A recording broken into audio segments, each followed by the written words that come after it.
All right, we're going to look at Unit 6.2 today, and I've broken up Unit 6.2 into two parts, just like I did Unit 6.1. So 6.2, we're going to look at, for Part 1, geometric sequences, and then for Part 2, we'll look at geometric series, just like we did with the arithmetic.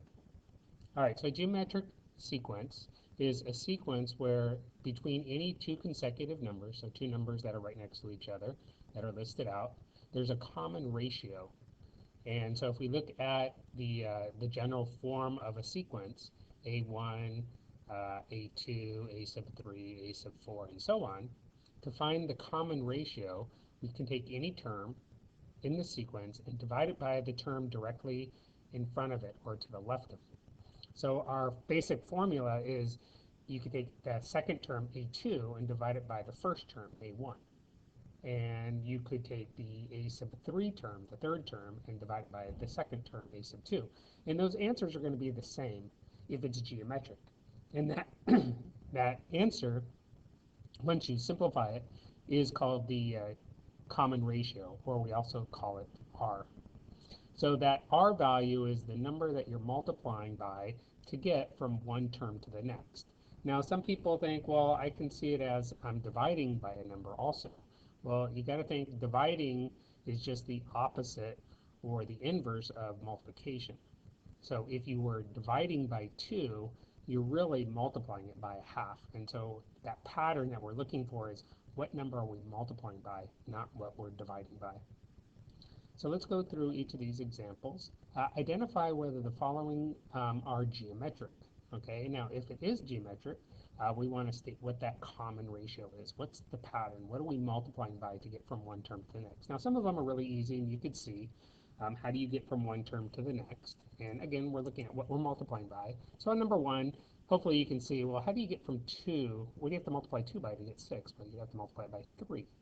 And so then what do you have to multiply 6 by to get 18? Well, you also have to multiply by 3. So we can see that this is geometric and the R value is 3. But let's go ahead and apply that formula at the top just so we can practice using it if we need to. Because sometimes the sequence is a little bit more challenging and it's harder to see what it actually is. All right, so let's see. If I did the second term and divide it by the first term and simplify it, I get 3. Or I could take the third and divide it by the second. And, you know, this is just calculator stuff if you needed to. And so it's 3. So it's not a whole lot of thinking. The only thing you have to think about is how do you find R? Take the second term divided by the first term. Now, because those numbers are the same, that means that this is geometric. Let's say it wasn't the same on both of them, then it's not geometric. So because they are, this is geometric, and it has an R value of 3. All right, so number 2, we can do the same thing. So let's say I take the second term and divide it by the first term and simplify it down. Let's say the zeros would cancel. 2 over 8 is the same as 1 over 4. So I'm assuming my R value is 1/4. I'm multiplying by 1/4. So I could check again and do 5 divided by 20. If I simplify that down, that's also 1/4. So that means the R value is 1/4, and this is geometric. All right, so number 3, I could do the same thing. So let's see. I could go 4 divided by 2. I know that's 2. So right now I'm looking to see, is the R value 2? So the next one has to also be 2. So if I did 16 and divide it by 4, that's going to be 4. Since they're not exactly the same, even though the fourth term, 32, and if I divide it by 16, that's 2, because it skips, it's not the same all the way through, this is not geometric. So if it's not geometric, then it doesn't have an R value. All right, so number 4. So this one's a little bit harder to see, but again, we could just apply that formula and use our calculator. All right, so negative 1.2, and if you divide it by 0.4,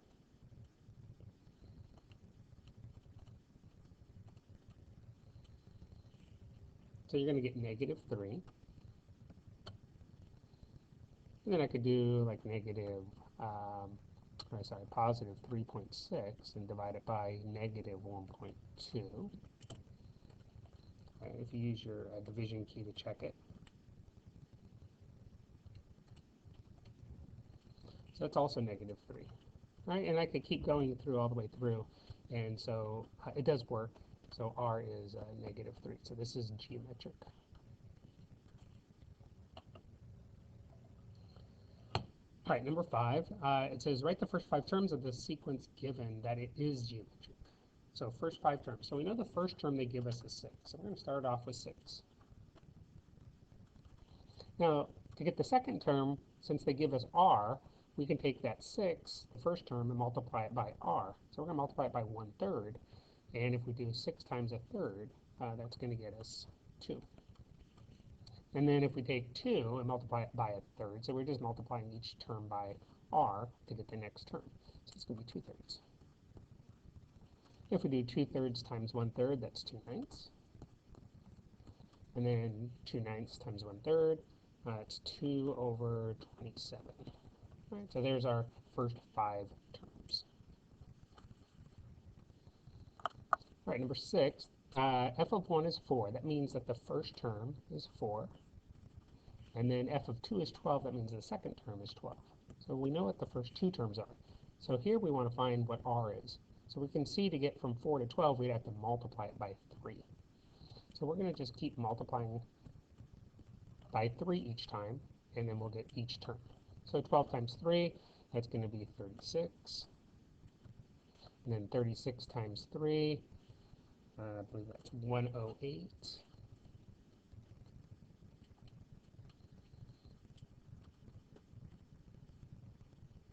And then we'll do 108 times 3 again, 324.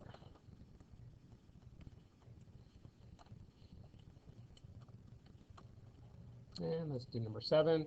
So here they give us this formula instead. So to get the first term, the a1 term, we're going to plug 1 in for n. All right, so we'll take our formula, and we're going to plug 1 in for n. This will get us the first term. So if we simplify this, remember order of operations, you have to do 1 minus 1, exponents first, that's 0. And then we have to do 3 to the 0, which is 1, times 2 is going to get us 2. So the first term of this sequence is 2. So now we want to find the second term. So to find the second term, or the a sub 2 term, we'll plug 2 in for n.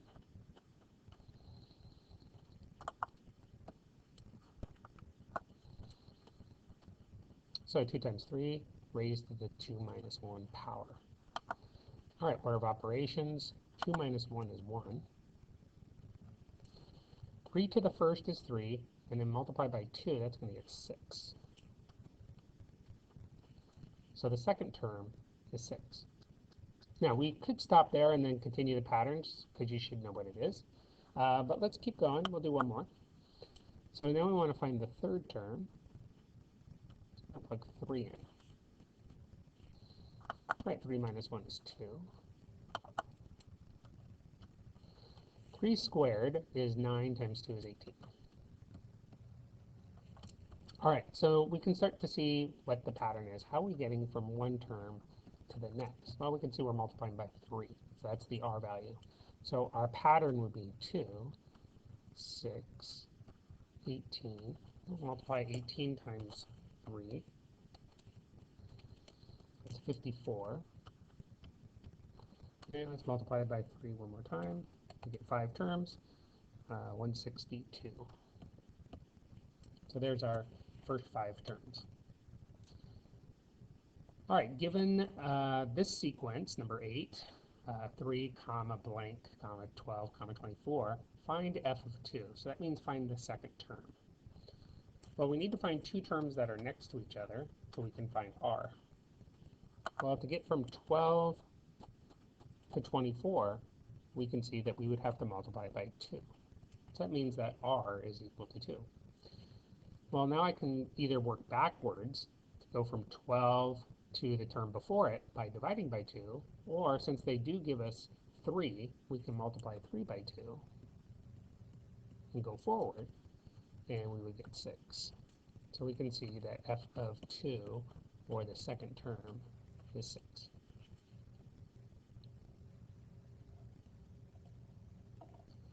All right, so a geometric sequence has an explicit formula, just like arithmetic, and its formula is a sub n equals a sub 1 times r raised to the n minus 1. So n minus 1 is, that whole thing is, it's like a binomial. It's in the exponent position of r.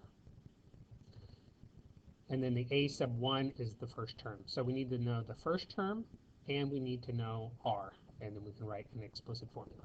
So write an explicit formula for the nth term for each of the following. So we need to know a1, and we need to know r, and then we can write the formula. So we can see that a1, the first term, is 5.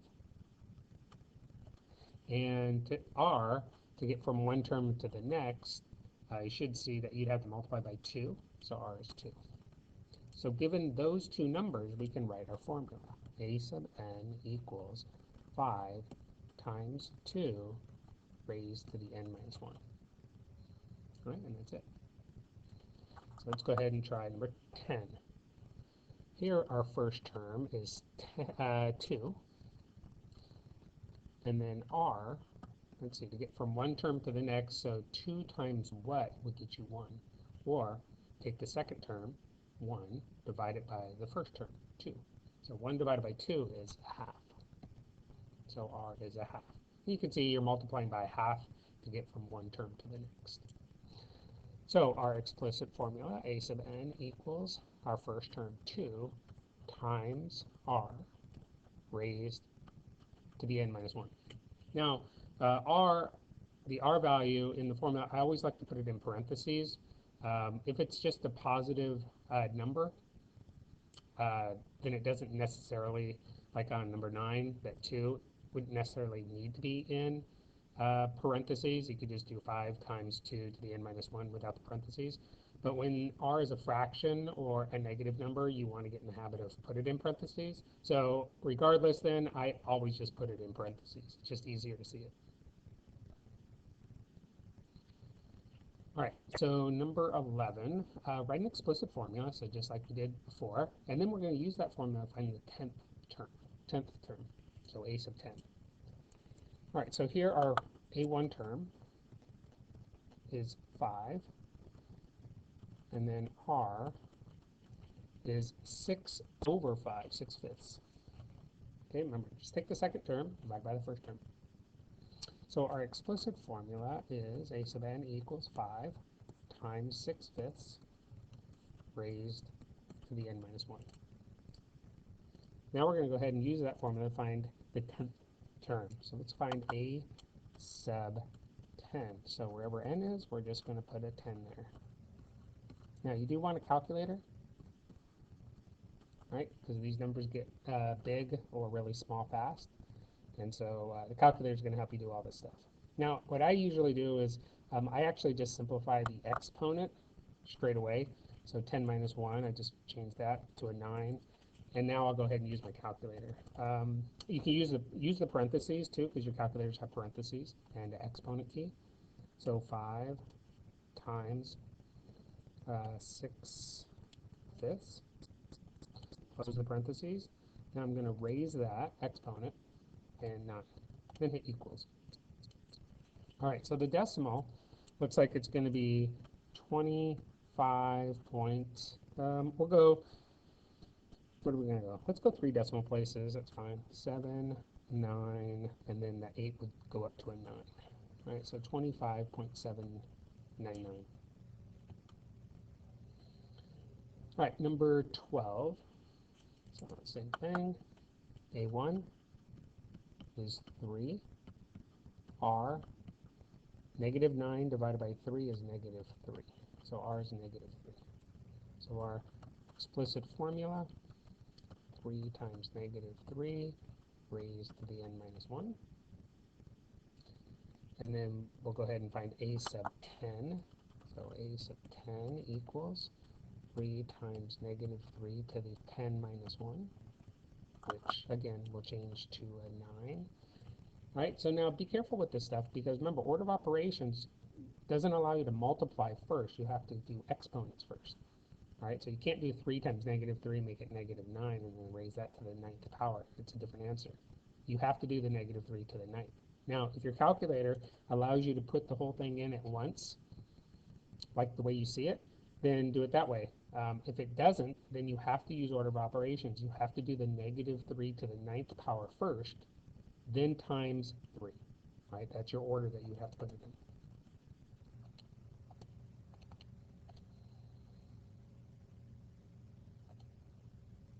So a lot of this is practice using certain keys on the calculator. So -59049. Right, so -59,049. That's going to be the 10th term. All right, and then the last two problems, we're going to go ahead and write an explicit formula, then find a sub 8, so the 8th term. So remember, to write an explicit formula, you need the first term, and you need r. And so if they don't give you both of them, then you've got to find the one that you're missing. So on number 13, they give us the first term, but they give us the 5th term also. And these are not linear. These aren't lines. They're not in the form of these explicit formulas. They're not in the form of y equals mx plus b. So you can't do it like we did with arithmetic. So we are going to use our explicit formula. Let me show you. I'll just write it again. Now we have the a1 term. It's a half. So I'm going to replace the a1 term with a half. I don't know what r is, so I'm going to have to actually find that. Now, since a sub 5 is equal to 8, and 5 is in the subscript position, I can take that 5 and put it in for n, because n's in the subscript position in the general form. So I have a sub 5 equals 1/2 r to the 5 minus 1. Now, a sub 5 is also the same as 8. You look back in the problem, a5 equals 8. So that means I can replace that a sub 5 with an actual number. Just put 8 there instead. And then 5 minus 1 is 4. So now I only have one variable that I have to solve for. I don't have two different variables. I don't have an a and an r. It's just r. All right, so now we'll go ahead and simplify this. So now we've got to remember, how do we simplify this and solve it for r?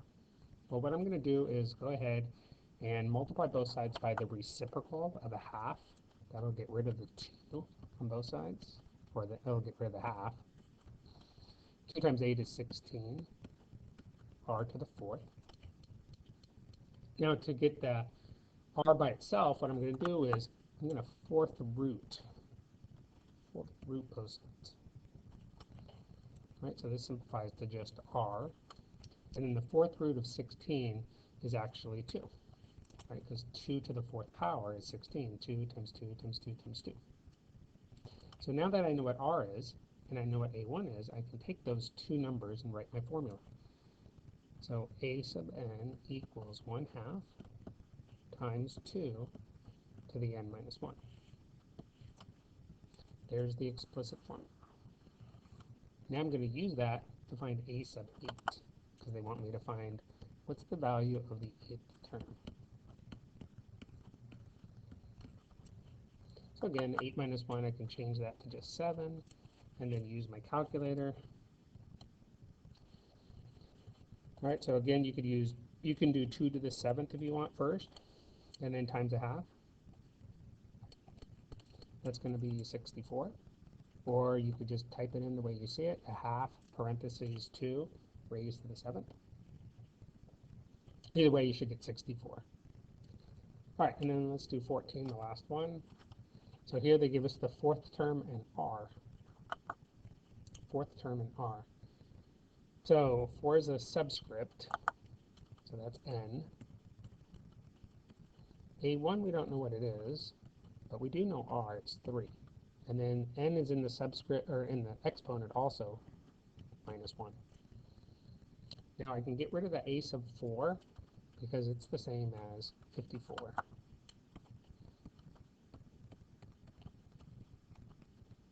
And then 4 minus 1 is 3. All right, now on this one I want to get a1 by itself. So here I have 3 to the 3rd, which I can multiply out. It's 27. times 27. Now, because that's multiplication, I can divide both sides by 27. And so I get a1 is equal to 2. Now I know a1 and r, I can write my formula. A sub n equals 2 times 3 to the n minus 1. And then find the 8th term. So a sub 8 equals 2 times 3 to the 8 minus 1, which again I can change to just 7. And then go ahead and throw that in the calculator. All right, so 2 times 3 to the 7th power. And that's going to get us 4,374. All right, so again, you know, if you're just doing it in pieces, do your 3 to the 7th first, then multiply that answer by 2. You should get the answer. All right, that's it.